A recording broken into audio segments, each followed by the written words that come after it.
حضرت محمد صلی اللہ علیہ وسلم سجدے کی حالت میں فرما رہے تھے، یا رب میری امت کو بخش دے۔ پھر جبرائیل علیہ السلام آئے اور کہا، اللہ تعالیٰ فرماتے ہیں اگر آپ کا امتی 3 بار یہ کلمات پڑھ لے تو سب گناہوں سے معافی، جنت کا وعدہ اور اسے دوست بنا لوں گا۔ شروع اللہ کے نام سے جو بڑا مہربان نہایت رحم کرنے والا ہے۔ بھائیوں اور بہنوں، نبی کریم صلی اللہ علیہ وسلم کا فرمان عالی شان ہے کہ جس نے یہ عمل کیا اور پھر 3 مرتبہ یہ کلمات پڑھے، وہ ایسے پاک ہو کر لوٹیں گے جیسے آج ہی ماں کے پیٹ سے پیدا ہوا ہو، اور وہ میرے ساتھ جنت میں ایسے ہوں گے جیسے 2 انگلیاں، اور آپ صلی اللہ علیہ وسلم نے شہادت اور درمیانی انگلی کو ملا کر دکھا دیا۔ حدیث بخاری کی ایک روایت میں ہے کہ ایک مرتبہ سرور کائنات صلی اللہ علیہ وسلم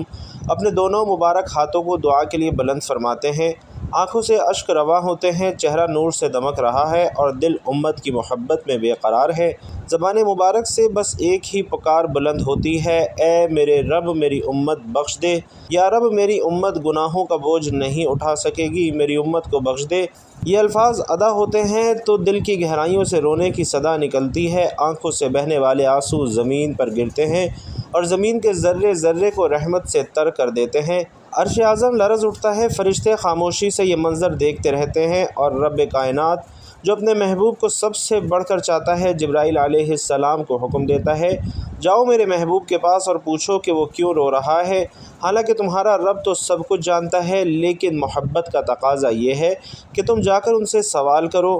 جبرائیل امین علیہ السلام نور کے پر کھول کر زمین کی طرف اترتے ہیں، بارگاہ مصطفیٰ صلی اللہ علیہ وسلم میں پہنچ کر عرض گزار ہوتے ہیں، یا رسول اللہ صلی اللہ علیہ وسلم، اللہ تعالیٰ جو سب کچھ سننے والا اور جاننے والا ہے، جانتا ہے کہ آپ کیوں رو رہے ہیں، مگر وہ چاہتا ہے کہ آپ خود بتائیں کہ آپ کا رونا امت کے لیے ہے، آپ کی فریاد امت کے لیے ہے، آپ کا درد امت کے لیے ہے۔ آپ نے فرمایا، اے جبرائیل، میرے گناہ گار امتی جن کی نافرمانیوں کے باوجود میرے دل میں ان کی محبت موجزن ہے، میں ان کے لیے رو رہا ہوں، مجھے ڈر ہے کہ وہ جہنم میں نہ چلے جائیں، میں ان کی بخشش چاہتا ہوں، ان کی نجات چاہتا ہوں۔ حضرت جبرائیل علیہ السلام واپس لوٹتے ہیں، بارگاہ الہی میں عرض کرتے ہیں، اے رب العالمین، تیرے محبوب اپنی امت کے لیے رو رہے ہیں، ان کے گناہوں کے لیے گڑ گڑا رہے ہیں۔ رب تعالیٰ کی رحمت جوش میں آ جاتی ہے اور رب فرماتا ہے، جبرائیل واپس جاؤ اور میرے محبوب سے کہو، ہم تمہیں تمہاری امت کے بارے میں راضی کر دیں گے اور تمہیں مایوس نہیں کریں گے۔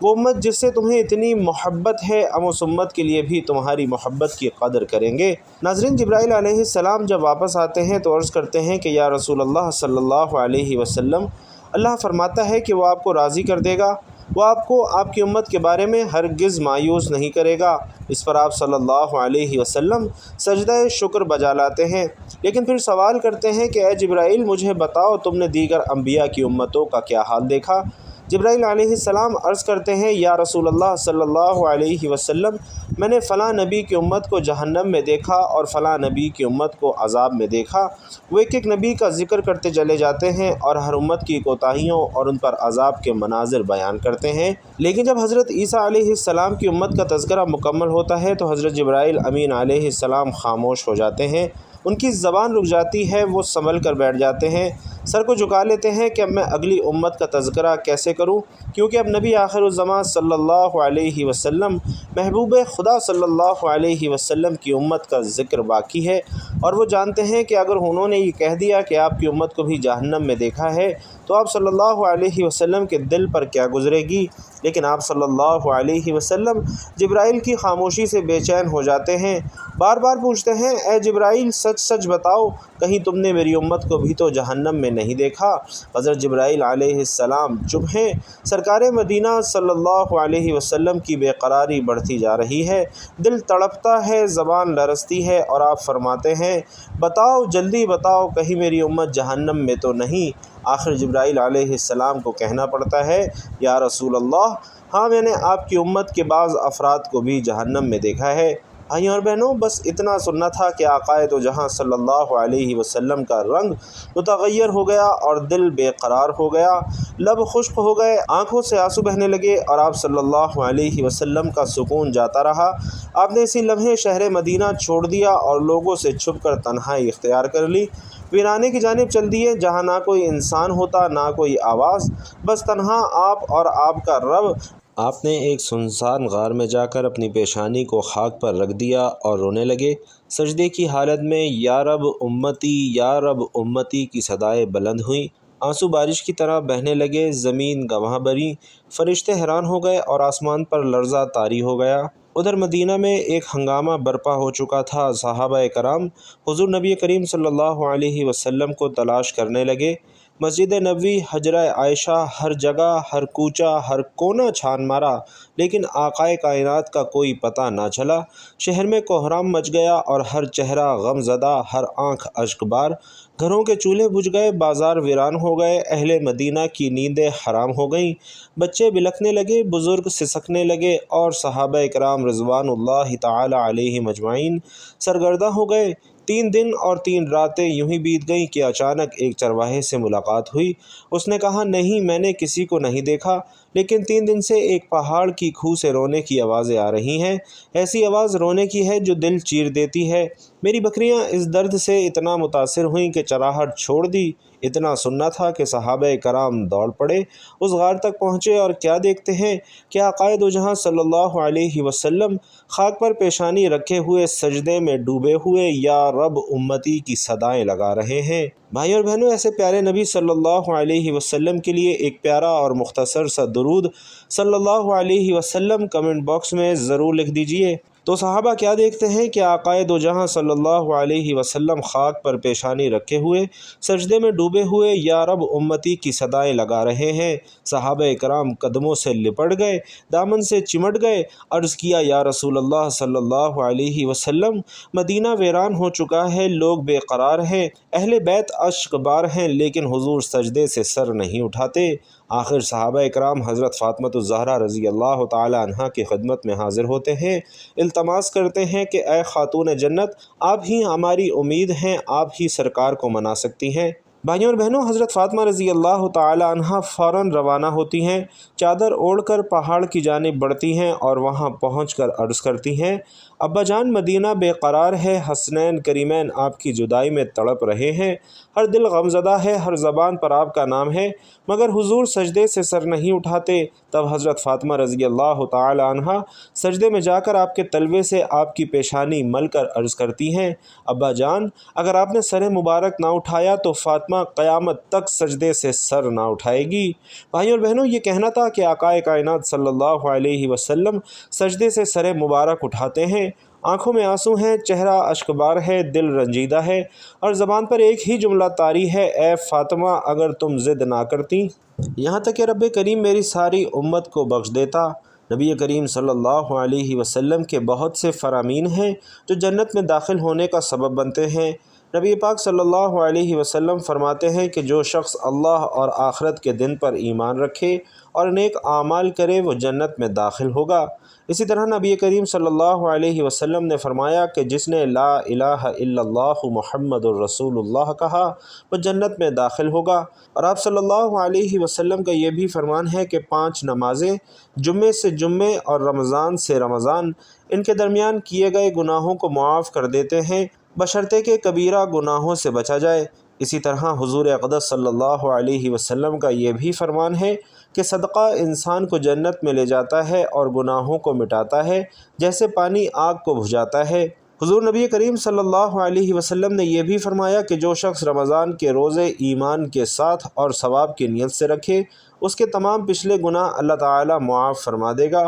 حضور اقدس صلی اللہ علیہ وسلم کا فرمان عالی شان ہے کہ قرآن پڑھو، کیونکہ قرآن قیامت کے دن اپنے پڑھنے والوں کے لیے شفاعت کرے گا۔ پیارے آقا صلی اللہ علیہ وسلم نے یہ بھی نصیحت فرمائی کہ سب سے زیادہ کامل ایمان والا وہ ہے جس کے اخلاق سب سے اچھے ہیں۔ حضور علیہ السلام کا فرمان ہے کہ جو شخص سچی توبہ کرے گا اللہ تعالیٰ اس کے تمام گناہ معاف کر دے گا اور وہ جنت میں داخل ہوگا۔ حضور اقدس صلی اللہ علیہ وسلم نے فرمایا کہ جو شخص کسی مسلمان کی پریشانی دور کرے گا اللہ تعالیٰ اس کی قیامت کی پریشانی دور کرے گا اور اسے جنت میں داخل فرمائے گا۔ اللہ کے نبی صلی اللہ علیہ وسلم فرماتے ہیں، وہ شخص ذلیل و خوار ہو جس نے اپنے والدین میں سے ایک یا دونوں کو بڑھاپے کی حالت میں پایا اور ان کی خدمت کر کے جنت میں داخل نہ ہو سکا۔ نبی کریم صلی اللہ علیہ وسلم نے یہ بھی فرمایا، کہ جو شخص لوگوں کو معاف کرتا ہے اللہ اسے جنت میں داخل کرے گا۔ اسی طرح فرمان نبوی صلی اللہ علیہ وسلم ہے کہ جس نے حج کیا اور اس نے کوئی گناہ نہ کیا وہ ایسے پاک ہو کر لوٹے گا جیسے آج ہی ماں کے پیٹ سے پیدا ہوا ہو۔ محترم ناظرین، حضور اقدس صلی اللہ علیہ وسلم کی امت کے لیے قیامت کے دن کی فکر آپ صلی اللہ علیہ وسلم کی بے پناہ محبت اور شفقت کا ایک عظیم مظہر ہے۔ آپ صلی اللہ علیہ وسلم نے اپنی زندگی میں ہی نہیں بلکہ اپنی وفات کے بعد بھی امت کی نجات اور کامیابی کے لیے بے چینی اور فکرمندی کا اظہار فرمایا ہے۔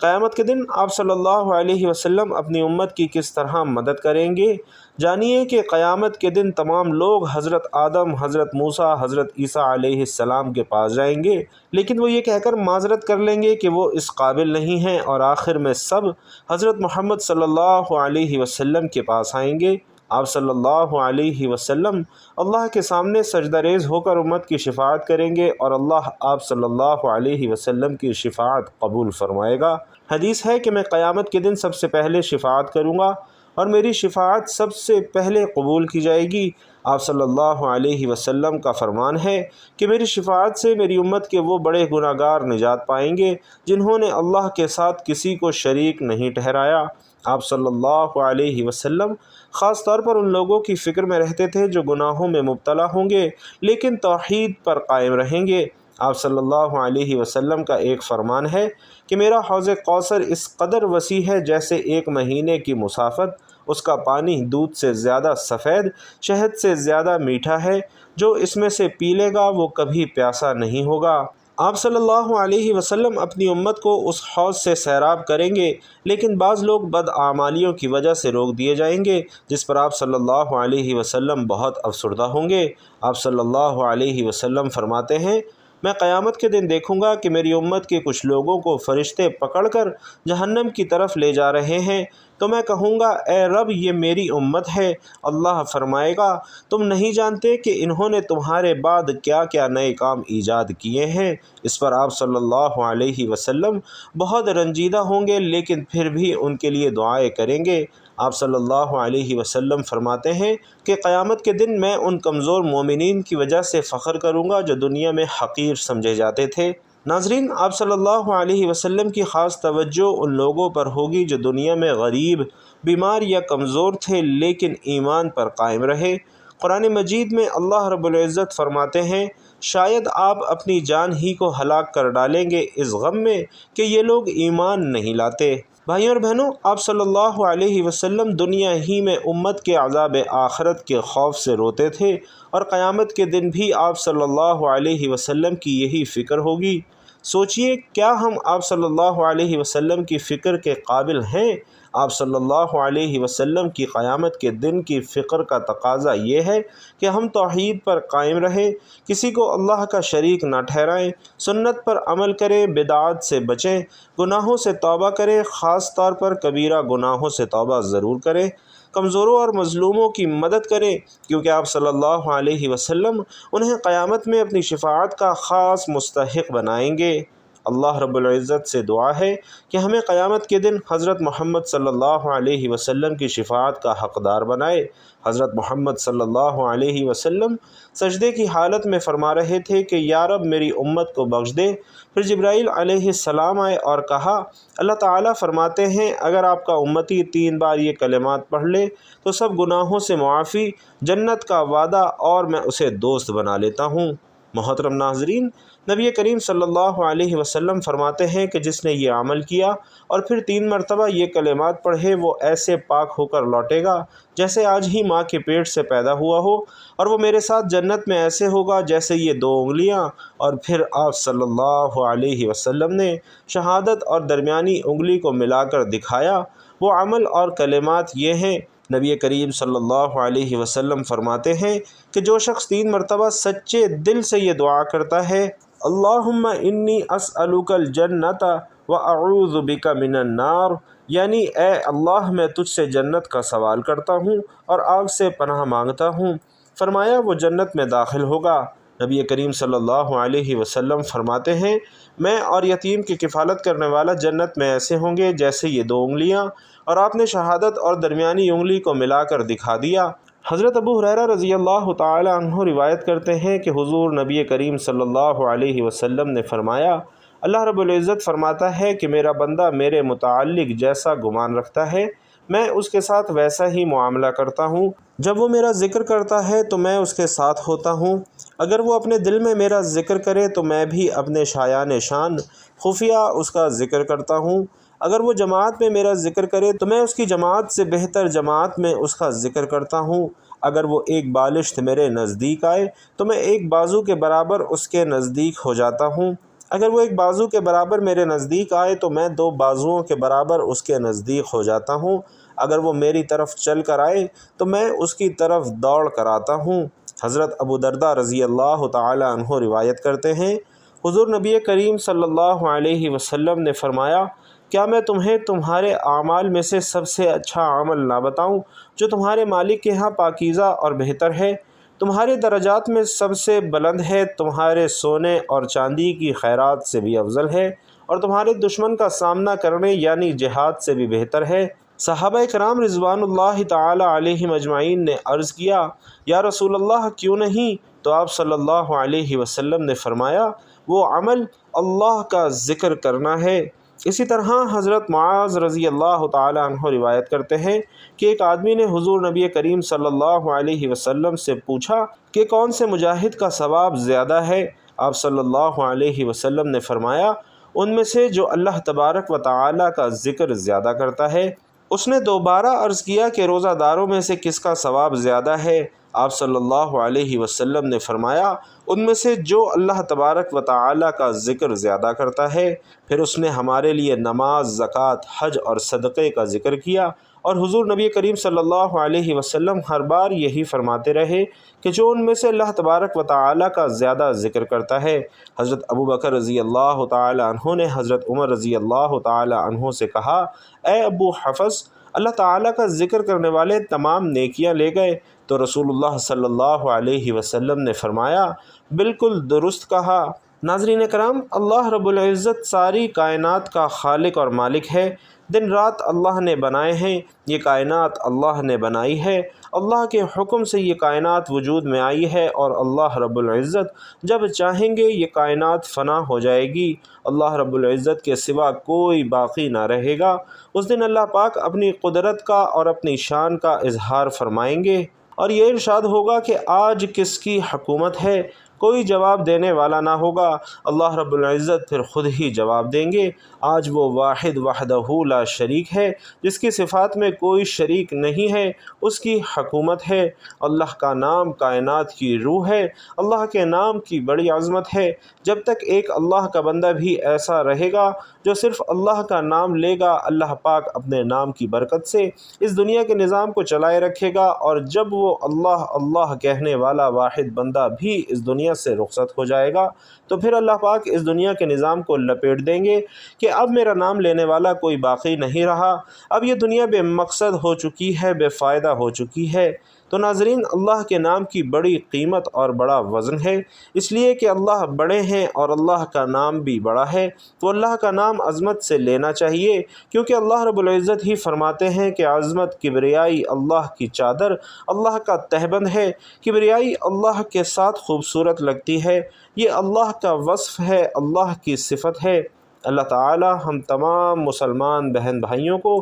ان تمام احادیث مبارکہ پر عمل کرنے والا بنائے۔ اللہ رب العزت سے دعا ہے کہ میرا سنانا اور آپ کا سننا اپنی بارگاہ میں قبول و منظور فرمائے، جو مانگ سکے وہ بھی نصیب فرمائے، جو نہ مانگ سکے وہ بھی اپنے شان کے مطابق ہم سب کو نصیب فرمائے، آمین یا رب العالمین۔ بھائیوں اور بہنوں، آخر میں آپ سے گزارش ہے کہ اللہ تعالیٰ کے 99 ناموں میں سے 2 انتہائی طاقتور اور خوبصورت نام یا رحمان یا رحیم کمنٹ باکس میں ہدیۃً تحفۃً ضرور لکھتے جائیے گا۔ اللہ رب العزت آپ سب کا حامی و ناصر ہو، آمین یا رب العالمین۔